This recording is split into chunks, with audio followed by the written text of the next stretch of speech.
Hello, Phil Swann here again with another quick episode of Together, where we look at well-being, good mental health, and the Christian hope. Well, the last two episodes of Together, we've been looking at the Easter story, right from Palm Sunday through to Easter Day when Jesus was raised from the dead. What's fascinating is what happens next, and this so connects with us in our struggles in life, particularly with well-being and the maintenance of good mental health. There is a moment when Jesus' disciples are all gathered together in a room, and we're told that the door was locked for fear of the Jews. They feared reprisals. They feared their own persecution, having seen what had happened to Jesus. One of the disciples is missing, though. His name is Thomas.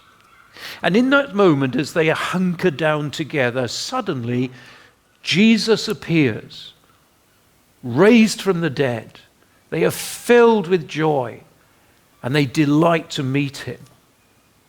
And of course, as time goes on, Jesus leaves, and Thomas arrives, and you can imagine the scene. We have seen the Lord.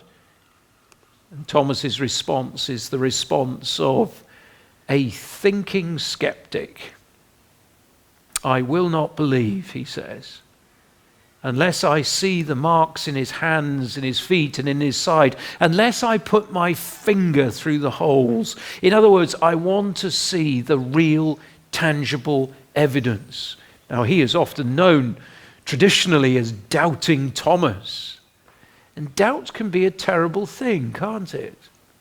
Maybe in recent weeks, maybe over this Easter, you have found the Easter story, the Christian message, tantalizing in what it offers. Maybe you've heard people reference those words of the Apostle Paul later on in the New Testament, where he says, if anyone is in Christ, they're a new creation. The old is gone and the new has come. And you say to yourself, well, I'd love that. I'd love to be a new creation. I'd love that the old would go, all the stuff, and that the new would come. But it just seems too good to be true. You have doubts. It's really important to acknowledge your doubts and your questions. Sometimes we think we can't really voice those questions. They're too filled with doubt.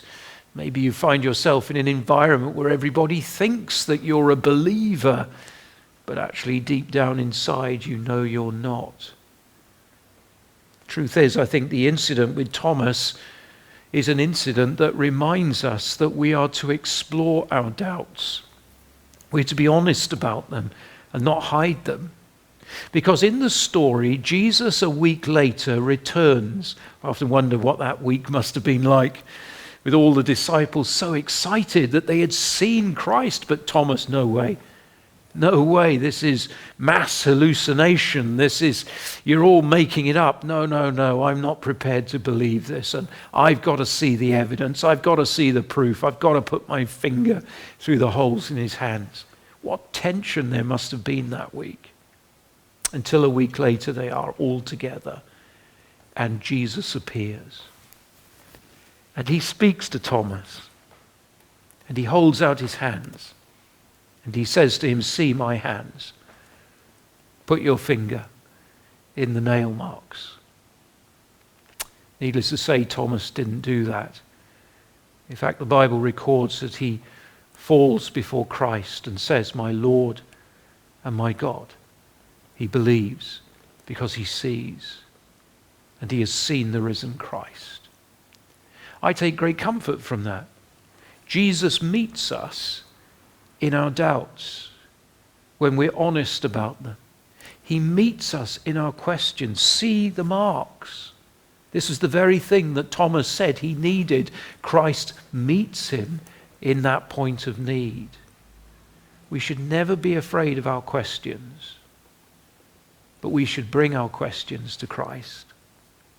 At the end of that incident, Jesus says these significant words, significant for you and me. You believe because you've seen, but blessed are those who, having not seen, believed. And the truth is, we don't see in the way in which Thomas saw. We don't see the literal hands of Christ.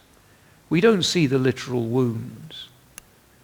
But we're still invited to believe in the way in which Thomas believed. What are we to believe on? The testimony and the record as laid down in the New Testament concerning the life, death, and resurrection from the dead of Jesus Christ. There is such a thing as doubt, but there is also such a thing as faith. And the invitation to you today is to put your faith and your trust in Jesus Christ, who makes all things new.